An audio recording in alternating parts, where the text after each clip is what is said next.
P T I کا support voter جو ہے وہ ابھی تک انٹیکٹ ہے۔ حسن، یہی میں سوال آپ کے سامنے لے کے آؤں گا، اگر تو وہ انٹیکٹ ہے اور پیپلز پارٹی، ندیم افضل چند کی سٹیٹمنٹ ہے کہ جی ہمیں اتحاد جو ہے پی ٹی آئی سے کرنا چاہیے، اگر پیپلز پارٹی اور پی ٹی آئی اکٹھے چلے جاتے ہیں، یو ٹرن پیپلز پارٹی بھی لے لیتی ہے، پی ٹی آئی بھی لے لیتی ہے، بڑا ٹف ٹائم دے سکتے ہیں اور بلاول واقعی پرائم منسٹر بن سکتے ہیں آپ؟ بہت شکریہ عادل بھائی۔ ایک تو پالیسی میکر نہیں ہے ندیم افضل چند صاحب جو ہیں، وہ نہ وہ 3 میں نہ 13 میں، میرے بڑے اچھے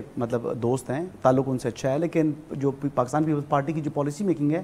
وہ آصف علی زرداری صاحب کرتے ہیں، وہ فیصلے انہوں نے کرنے ہیں۔ اب دیکھیں کہ 9 مئی کے واقعات جو ہوئے ہیں، اس کے بعد جو پاکستان پیپلز پارٹی نے جس طرح لان تان کی پاکستان تحریک انصاف کو، یہ سیاسی بیانات نہیں تھے، یہ اس سے بڑھ کر انہوں نے ان کے اوپر تنقید کی ہے۔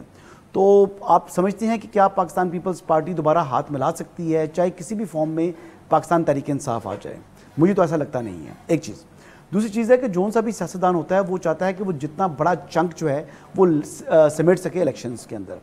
تو پیپلز پارٹی کی جو سپیس تھی وہ پاکستان تحریک انصاف نے لی تھی، اور انہی کا پنجاب کا ووٹ بینک جو ہے وہ تقریباً جو بڑی تعداد تھی وہ پیپلز پارٹی سے نکل کر پاکستان تحریک انصاف، یعنی وہ اینٹی نواز شریف ووٹ تھا، وہ اینٹی نواز شریف ووٹ جو ہے وہ پیپلز پارٹی سے نکل کر پی ٹی آئی کے پاس چلا گیا تھا۔ تو اب ری گین کرنے کی خواہش تو ان کے پاس ہو سکتی ہے، لیکن وہ ری گین کے لیے جب اگر وہ پولیٹیکل الائنس میں جائیں گے یا انتخابی الائنس میں جائیں گے تو اس کا ان کو فائدہ نہیں، الٹا نقصان ہوگا۔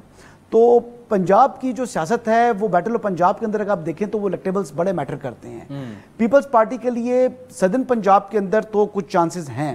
لیکن سینٹرل پنجاب کے اندر، پوٹھوہار کے اندر اگر آپ کہیں تو وہاں پر آج ان کا وہ ایگزسٹ نہیں کرتے، اور نہ ہی اب ان کے پاس اتنا ٹائم بچا ہے کہ یہاں پر وہ ری گین کر سکیں۔ جہاں تک رہا سوال کہ پاکستان تحریک انصاف کا ووٹ بینک انٹیکٹ ہے یا نہیں، تو اس کے لیے تو سوال یہ ہے کہ کیا ان کے پاس امیدوار ہوں گے، اور جو امیدوار ہوں گے تو کیا انتخابات سے قبل، جیسے جنوبی پنجاب میں مسلم لیگ نون کے جو کینڈیڈیٹس تھے انہوں نے اپنے ٹکٹس جو ہے وہ لاسٹ ٹائم کے اوپر انہوں نے واپس کر دیے تھے، انہوں نے خود ریٹائر ہو گئے تھے۔